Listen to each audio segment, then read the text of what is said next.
So the king and Haman came to banquet with Esther the queen. And the king said again unto Esther on the second day at the banquet of wine, What is thy petition, Queen Esther? And it shall be granted thee, and what is thy request? And it shall be performed, even to the half of the kingdom. Then Esther the queen answered and said, If I have found favor in thy sight, O king, and if it please the king, let my life be given me at my petition, and my people at my request. For we are sold, I and my people, to be destroyed, to be slain, and to perish. But if we had been sold for bondmen and bondwomen, I had held my tongue, although the enemy could not countervail the king's damage.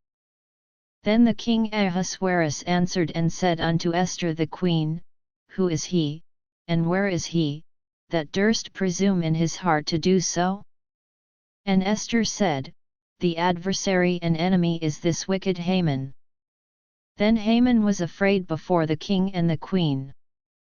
And the king arising from the banquet of wine in his wrath went into the palace garden, and Haman stood up to make request for his life to Esther the queen, for he saw that there was evil determined against him by the king.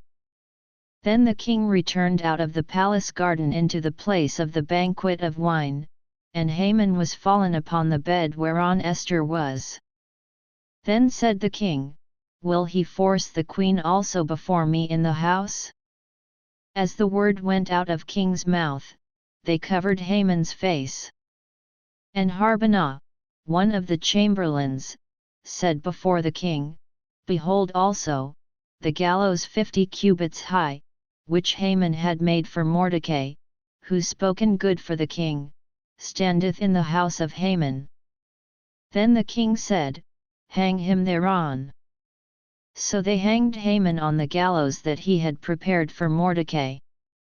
Then was the king's wrath pacified.